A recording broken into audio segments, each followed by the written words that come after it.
আল্লাহর জবানের কালাম। যে কোরআনের বিরুদ্ধে কথা বলে সে আল্লাহর বিরুদ্ধে কথা বলে। আর আল্লাহর জমিনে আল্লাহর নিয়ামত খায়া যে আল্লাহর কোরআনের বিরুদ্ধে কথা বলে তার অপমান ছাড়া, লাঞ্ছনা ছাড়া কোনো উপায় নাই। আছে? এবার ওমর বলে, বলো আমি কি করতে পারি? আবু জেহেল বলে, ডাইরেক্ট অ্যাকশন, মুহাম্মদরে শেষ করে দাও। আরো জোরে বলেন নাউজুবিল্লাহ। মুহাম্মদরে মক্কা থেকে বের করে দাও। ওমর বলে, ঠিক আছে, নেতা দায়িত্ব দিচ্ছেন, আমি চিন্তা ভাবনা করি কি করা যায়। হেদায়েতের মালিক কি? হেদায়েতের মালিক আল্লাহ। হেদায়েতের মালিক আল্লাহ। হযরত ওমর বলে, ঠিক আছে, আমি চিন্তা করে দেখি মুহাম্মদকে কি করা যায়। হযরত ওমরের মন খারাপ, চিন্তা করতেছে কি করা যায়। আবু জেহেলের কথা শুনবে, আবু জেহেলের কথা শুনে কি আল্লাহ নবীকে অপমান করবে না কি করবে? হযরত ওমর চিন্তায় পড়ে গেলেন। তিনি মনে মনে সিদ্ধান্ত নিলেন, মূর্খ আবু জেহেলের কথা শুনে আল্লাহর নবীর সাথে বেয়াদবি করা ঠিক হবে না।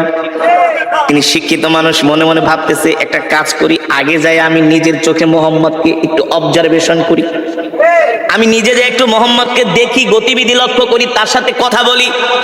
কারণ একটা মানুষকে শুধু শুধু না যাই না শুই না তার গায়ে হাত দেওয়া, তাকে অপমান করা, এটা মূর্খতা ছাড়া আর কিছুই না। ঠিক কিনা বলে? দেখবেন মূর্খ মানুষ যদি শোনে চিলে কান নিয়ে গেছে, কানের দিকে না তাকায় চিলের পিছনে দৌড়ায়। এমন কিছু স্বভাবের মানুষ সমাজে আছে কি আছে না? ঠিক মক্কার কিছু মূর্খ মানুষরা এই স্বভাবের ছিল। ওমর ছিলেন বুদ্ধিমান, বলে না না না, আবু জেহেলের কথায় কান দেওয়া যাবে না। আগে আমি মোহাম্মদকে যে নিজের চোখে দেখি, তার সাথে কথা বলি, তারপরে দেখি কি করা যায়। আল্লাহর নবী বাইতুল্লাহ নামাজ পড়তেছেন। হযরত ওমর বিকাল বেলা ঘুটঘুটে অন্ধকার, মাগরিবের সময় না, ওমর মনে মনে চিন্তা করে, সূর্যের আলোতে গেলে আবার মানুষজন দেখবে, মানুষজন দেখা বলবে, ওমর তুমি কি যায় মুহাম্মদের সাথে মিলে গেছো। এই কারণে ওমর বলে, আমি মাগরিবের সময় বের হলাম, ঘুটঘুটে অন্ধকার, ঘুটঘুটে অন্ধকার। হযরত ওমর মাগরিবের সময় অন্ধকারে বের হলেন। আস্তে আস্তে করে হাঁটতে হাঁটতে তিনি বাইতুল্লাহর চত্বরে গেলেন, যেটা কাবা শরীফ। কোনটা? যেটা কাবা শরীফ, সেখানে গেলেন। হযরত ওমর বলে, আমি যে কাবার দেয়ালের পাশে লুকায় আছি, পালিয়ে আছি, যাতে মুহাম্মদ আমাকে না দেখে। আমি দেখি সুন্দর সুদর্শন একজন পুরুষ, সুন্দর সুদর্শন, অপরূপ সৌন্দর্যের অধিকারী। সুবহানাল্লাহ। হযরত ওমর বলে, আমি প্রথম মুহাম্মদকে দেখলাম, আমি তার সামনের সাইড দেখি নাই, শুধু পিছনের সাইড দেখছি। তার হাতগুলো এত সুন্দর, তার আঙ্গুলগুলো এত সুন্দর, পিছন থেকে তার কানগুলো এত সুন্দর। আমার নবীর চুলগুলো ছিল কোকড়া কোকড়া, অত কোকড়া না, অত লম্বাও না। সুবহানাল্লাহ। হযরত ওমর বলে, মুহাম্মাদের চুলগুলো, আমি আল্লাহর নবীর চুলগুলো আমি পেছন থেকে দেখলাম। দেখি তিনি নামাজে দাঁড়ায় আছেন, তার চুল বেয়ে বেয়ে ঘাম পড়তেছে। আমার কাছে মনে হলো এক একটা মুক্তার দানা ঝরতেছে। হযরত ওমর বলে, আমি মুহাম্মাদের পিছনে দাঁড়ায় তাকে দেখতেছি। দূর থেকে দেখতে তার এত সুন্দর আকর্ষণীয় বডি ফিগার। সুবহানাল্লাহ। আমার নবী কেমন সুন্দর ছিলেন, কেমন সুন্দর ছিলেন, এমন সুন্দর, এমন সুন্দর পৃথিবীতে আল্লাহ তাআলা এত সুন্দর করে পৃথিবীতে কাউকে বানায় নাই, আর বানাবেও না। হযরত ওমর বলে, আমি এবার মুহাম্মাদের পিছন দিকে দেখতেছি। মনে আছে নাকি? ওই যে হযরত ওমর বলে, আমি বাইতুল্লাহ গেলাম মুহাম্মদকে অবজারভেশন করার জন্য, পরীক্ষা করার জন্য। আবু জেহেলদের কথা শুনে খামাখা মুহাম্মদের সাথে খারাপ ব্যবহার করব না, আগে নিজের চোখে যায় আমি মুহাম্মদকে দেখি আসলে সে ব্যক্তিটা কেমন। এবার হযরত ওমর বলে, আমি পিছনে দাঁড়ায় দাঁড়ায় মুহাম্মদের পিছনের সৌন্দর্য দেখাই আমি পাগল হয়ে গেছি। আল্লাহু আকবার। আরে এত সুন্দর মানুষটা মিথ্যা কথা কিভাবে বলে? এটা তো হইতে পারে না। মক্কার কাফেরা বইলা গেছে, এ ওমর, মুহাম্মদ হলো একটা মিথ্যাবাদী, মুহাম্মদ হলো একটা পাগল। বলেন নাউজুবিল্লাহ। মুহাম্মদ হলো একটা জাদুকর।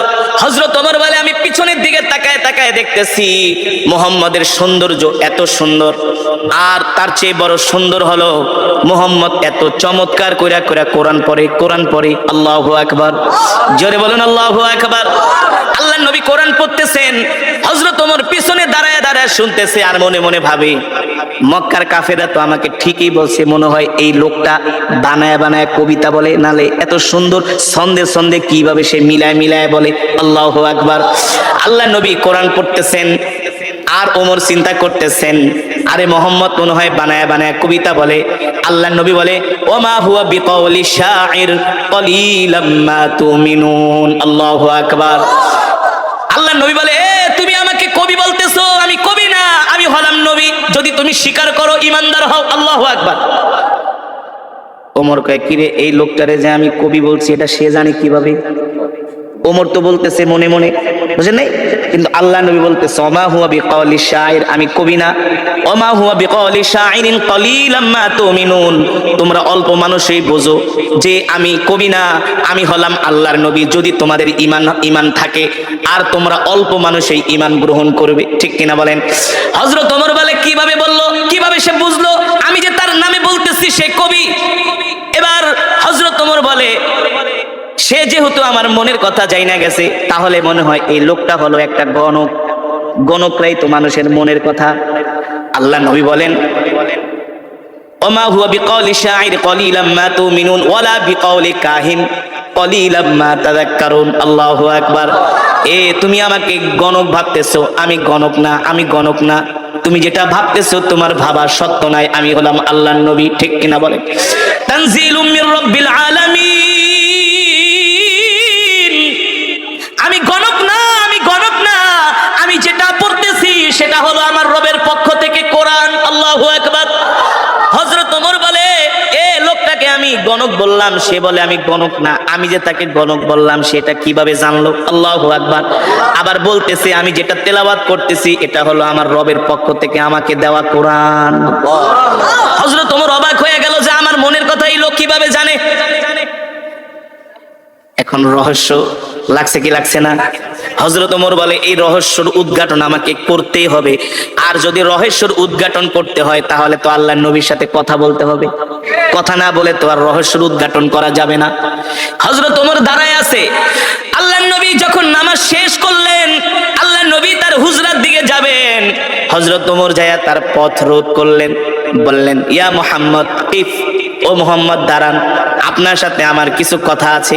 আল্লাহর নবী বলে, ইমশি মাই, চলেন আমার সাথে, আমার বাড়িতে যেয়ে কথা বলবো। আল্লাহর নবী হযরত ওমরকে নিয়ে বাড়িতে চলে গেলেন। সুবহানাল্লাহ বলে। আল্লাহর নবী হযরত ওমরকে নিয়ে বাড়িতে চলে গেলেন। আল্লাহর নবীর সাথে হযরত ওমর যখন বাড়িতে গেলেন, হযরত ওমর বারবার আল্লাহর নবীর চেহারার দিকে তাকায়। সুবহানাল্লাহ।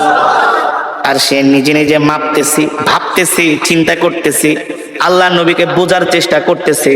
মক্কার সব কাফেরেরা যার বিরুদ্ধে, আমি আজকে তার সামনে। মক্কার কাফেরেরা যার বিরুদ্ধে এত মিথ্যা প্রোপাগান্ডা ছড়িয়েছে, আমি তার সামনে। কিন্তু তার চেহারা দেখলে মনে হয় সে হলো পৃথিবীর সবচেয়ে ভালো মানুষ। তার সাথে কথা বললে মনে হয় তার মতো এত সুন্দর আখলাকওয়ালা, ব্যবহারওয়ালা মানুষ মক্কার জমিনে একজনও নাই। জোরে বলেন আল্লাহু আকবার। আরে জোরে বলুন আল্লাহু আকবার।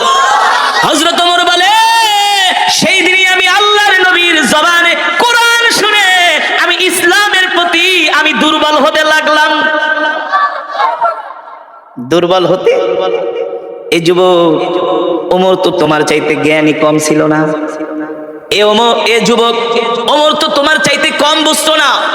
এ যুবক ও মুসলমান, হযরত ওমরকে বলা হয় মেজাজে ওহী। আল্লাহ তাআলা যার কথা অনুযায়ী কোরআনের মধ্যে 21 জায়গায় আয়াত নাজিল করেছে। আল্লাহু আকবার।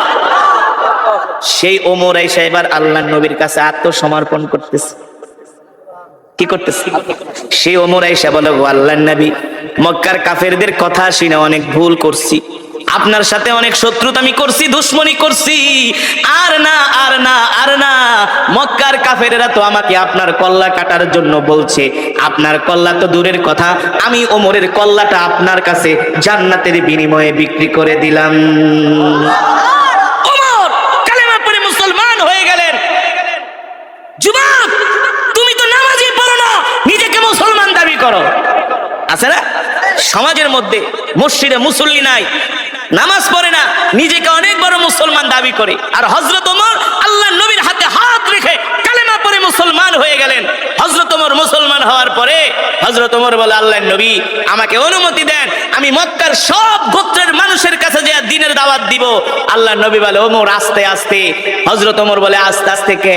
আপনি কি সত্য নবী না? চলে বলেন সুবহানাল্লাহ। আমি অবশ্যই সত্য নবী। বলে আপনি যদি সত্য নবী হয়ে থাকেন, আজ থেকে আমি ওমর ঘোষণা দিলাম, আমার জান, আমার মাল, আমার সম্পদ সব আমি আল্লাহর রাস্তায় দিয়ে দিলাম। আমি আপনার হয়ে গেলাম, আমি আপনার হয়ে গেলাম। নবী আমি আপনার হয়ে গেলাম, আমার সব কিছু আল্লাহর রাস্তায় দিয়ে দিলাম। আপনি আমাকে অনুমতি দেন, আমি মক্কার সব কাফেরদের কাছে যায় দ্বীনের দাওয়াত দিব। হযরত ওমরের ঈমান চলে আসছে, পাওয়ার হয়ে গেছে, ঈমানের পাওয়ার। এখন আর আল্লাহ ছাড়া কাউকে ভয়। মুসলমানদের দ্বিতীয় খলিফা নাম কি? ওমর। জোরে বলুন নাম কি? ওমর কে? সারা পৃথিবীতে এখন যত রাষ্ট্রপ্রধান আছে, এই সব রাষ্ট্রপ্রধানদেরকে ওমর পকেটে নিয়ে ঘুরতে পারে। সারা পৃথিবীর রাষ্ট্রপ্রধানদের মাথায় যে ঘিলু আছে, এই ঘিলু ওমরের বাম আঙ্গুলের ভিতরে ছিল। সারা পৃথিবীতে যত আধুনিক রূপকার যা হয়েছে, রাস্তাঘাট, কালভার্ট, ব্রিজ, সারা পৃথিবীকে আজকে যেভাবে সাজানো হয়েছে, সব হযরত ওমরের পরিকল্পনা। জানেন এই যে নাইট ঘাটের যে প্রচলন, খাল খনন করার যে প্রচলন, তারপরে আপনার সেনাবাহিনী গঠন করার যে প্রচলন, দেশের সীমান্ত পাহারা দেওয়ার যে বিএসএফ, বিডিআর, যে সীমান্তের অতন্দ্র প্রহরী, এই সব কিছু গঠন করেছিলেন হযরতে ওমর। সব করেছিলেন মোল্লারা। কারা কারা কারা কারা? মোল্লারা। হ্যাঁ, হযরত ওমর কে? তিনি খাত্তাবের ছেলে ওমর। তোমার মতো আমার মতো এই ছোটখাটো নেতা না। ওমরকে দেখলে ইবলিস শয়তান পর্যন্ত ভয় পাইত। এই ওমর কে? যাকে বলা হয় মেজাজে ওহী, যাকে বলা হয় মেজাজে ওহী, এই ওমর কে? আল্লাহু আকবার। এখনো কালেমা পড়ে মুসলমান হয় নাই। ওমর ছিল আল্লাহর নবীর সবচেয়ে বড় দুশমন। সবচেয়ে বড় কি? মক্কার আবু জেহেল এসে ওমরকে খেপায় দিছে, ওমর তোমার মতো একটা সাহসী যুবক থাকতে মুহাম্মদ আমগো ধর্মের 12টা বাজায় ফেলাইতেছে। তুমি খাত্তাবের ছেলে ওমর, তোমার রক্তের দাম আছে, তোমার বংশের দাম আছে। মুহাম্মদের মতো একটা গরিব মানুষ, যার আশেপাশে কেউ নাই, সেই শুধু একটা কোরআন দিয়া পুরো মক্কাটারে জ্বালায় ফেলাইতেছে। এটা ওদের ভাষা, ওদের ভাষা। মুহাম্মদ রে থামাও, মুহাম্মদ রে দৌড়াও, মুহাম্মদকে সামনে বাড়াইতে দিও না। আমরা এত বড় বড় নেতা থাকতে মুহাম্মদ আমাদের সামনে এসে আমাদের ধর্মের নামে এসে অপপ্রচার করে যায়, এটা ওদের ভাষা। আসলে তো অপপ্রচার না, আল্লাহর নবী তো কোরআনের প্রচার করে, ঠিক কিনা বলেন? আল্লাহর নবী বলছেন, আল্লাহ তাআলা বলছে